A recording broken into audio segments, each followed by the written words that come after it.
कि आदरणीय मुख्यमंत्री जी को पुष्प देकर स्वागत करेंगे और आदरणीय प्रदेश महामंत्री कुंदन परिहार जी।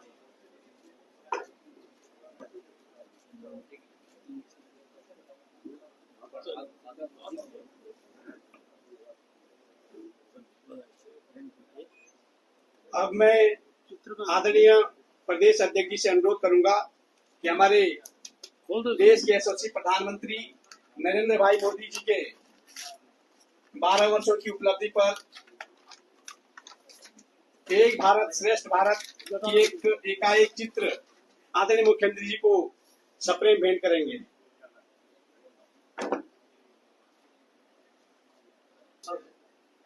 और विशेष अवसर ये है कि एक तो आदरणीय प्रधानमंत्री मोदी जी के निर्वाचित सरकार के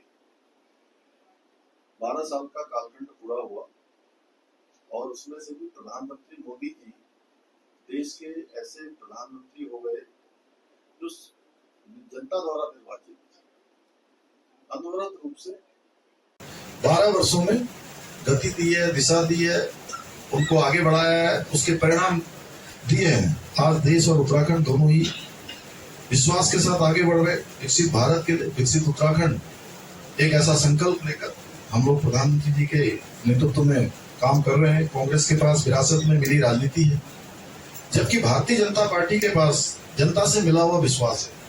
यही विश्वास प्रधानमंत्री श्री नरेंद्र मोदी जी के नेतृत्व में विकसित भारत का आधार बन रहा है।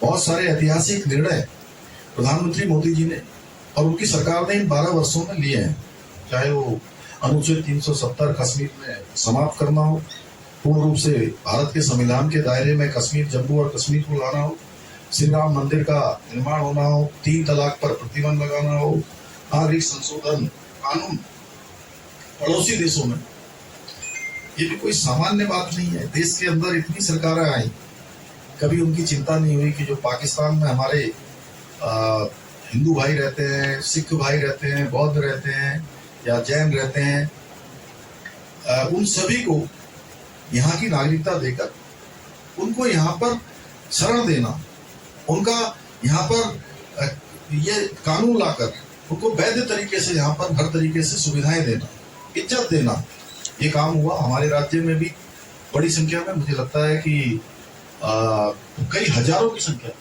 उधम सिंह नगर जनपद में बड़ी संख्या में हमारे जब पूर्वी पाकिस्तान बांग्लादेश जो आज का है, उस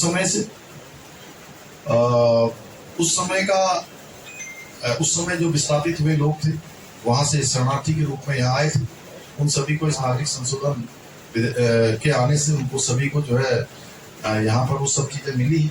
इसके साथ साथ डिजिटल इंडिया क्रांति हुई है। यूपीआई डिजिटल भुगतान आप सब देखते हैं कि छोटा ठेले वाला, रेडी वाला, दुकान वाला आज यूपीआई से पेमेंट कर रहा है। कुम्हारों को हम लोग बड़ी संख्या में हम लोग खिलौने खरीदने जाते हैं, दिए खरीदने जाते हैं, देखते हैं उस समय में आज एक कल्चर बन गया और पूरी दुनिया का 50% से अधिक और सुविधा वहां पर बढ़ाएंगे। आधुनिकता के साथ में विरासत की, हमारी सांस्कृतिक जो हमारे राज्य की पहचान है, उसके साथ 1000-1500 लोगों से ज्यादा लोग अभी वहां ठहर नहीं सकते। होम स्टे पूरे के पूरे फुल हो गए, पूरा क्षेत्र बदल गया। अभी हाई एल्टीट्यूड मैराथन का वहां पर नवंबर माह में आयोजन किया गया। इसी प्रकार से हमारी जो ये मलारी का क्षेत्र है, नीति घाटी में भी 1000 से ज्यादा, 26 से भी अधिक देशों के लोगों ने भाग लिया है। ये सब हमारी प्रधानमंत्री जी की प्रेरणा से हो रहा है। भूमि भी है, और चाहे आतंकवाद कश्मीर में हो या नक्सलवाद छत्तीसगढ़ या मध्य प्रदेश में हो या झारखंड में हो या पूर्वोत्तर के राज्यों में सीमा की सुरक्षा हो, या जम्मू या कश्मीर का पत्थरबाजी की घटनाएं हो, आतंकवाद की घटनाएं हो, या कोई भी ऑपरेशन चला हो, तो उसमें उत्तराखंड के वीरों ने हमेशा बढ़ चढ़कर भाग लिया है। या कोई भी युद्ध हो, उन युद्धों में पहले के समय में कोई घटना होती थी तो निंदा कर दी जाती थी और इतिश्री मान लिया जाता था। अब नया भारत आतंकवाद का जवाब घर में घुसकर देता है, उन्हीं आतंकवादियों के घर में घुसकर देता है। ये हम सब लोगों ने देखा होगा, चाहे एयर स्ट्राइक हो, चाहे सर्जिकल स्ट्राइक हो, चाहे वो पुलवामा के बाद हुआ हमला हो, या अभी अभी पहलगाम में ऑपरेशन सिंदूर के बाद पाकिस्तान ने आतंकवाद के अड्डों को पूरी तरह से तबाह करना हो। नक्सलवाद पूरी तरह से इन योजनाओं से आया और उनको आगे बढ़ने का अवसर मिला। वैसे सामान्य जब हम बात करते हैं तो बहुत आसान लगता है कि इतने सारे बोलने में बहुत आसान होता है कि हर घर जल से नल पहुंच रहा है।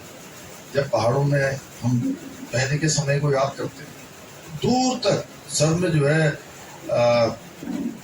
घघरी रख के या कहीं वहाँ हमारे तरफ उधर पिथौरागढ़ में बोलते हैं कि फौला रख के दूर से नीचे से पानी लेकर आती थी।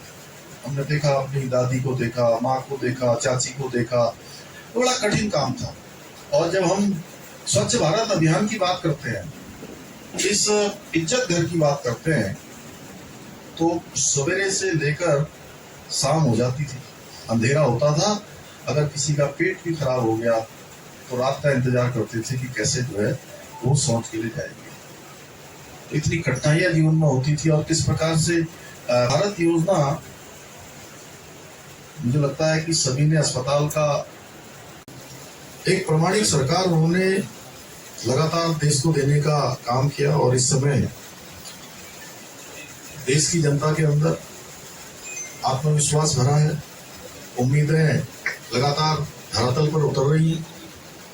और 2014 से पहले भारत की स्थिति वैश्विक मंच पर भी काफी मैं कहूं कि अविश्वास जैसी हो गई थी। दुनिया के मंचों पर भारत को गंभीरता से उस समय नहीं लिया जाता था।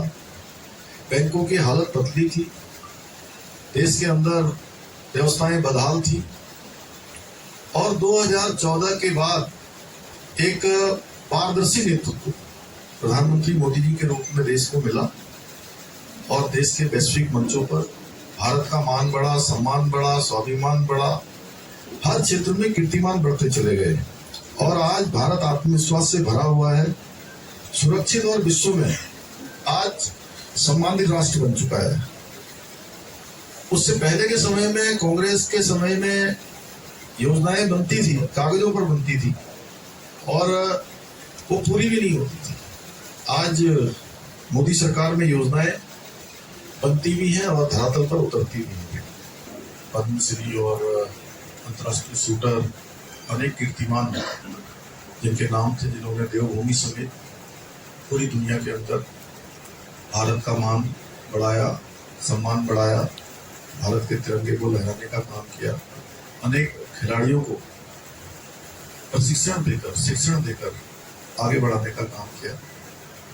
आज उनका दुखद प्रातःकाल अस्पताल में देहांत हो गया। मैं भगवान से प्रार्थना करता हूँ कि भगवान अपने श्री चरणों में उनको स्थान दे और बहुत कम आयु में,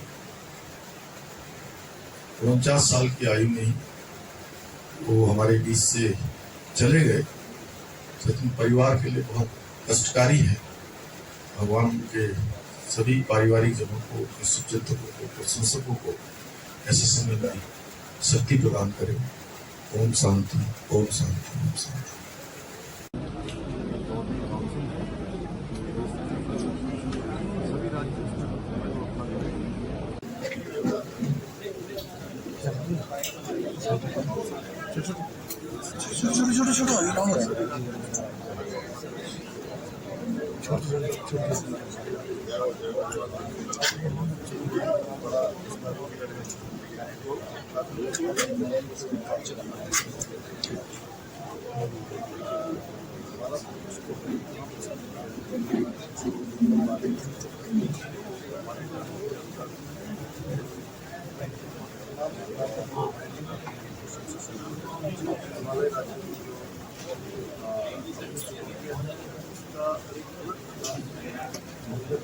सभी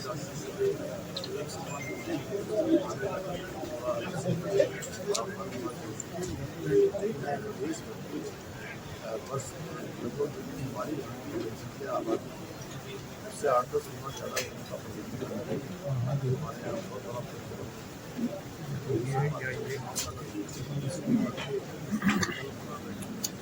हमारा भी योगदान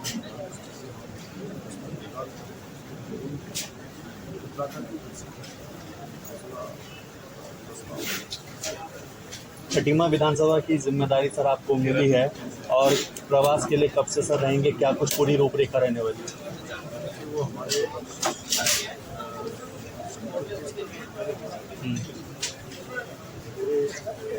देश के सभी विधानसभाओं में हमारे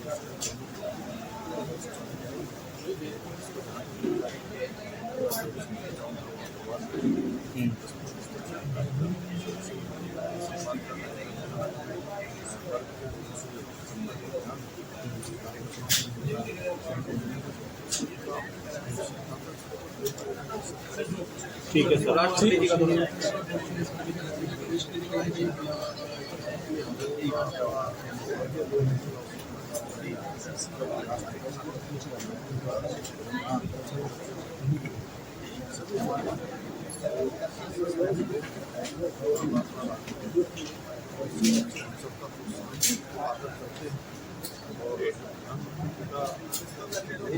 बाबा केदार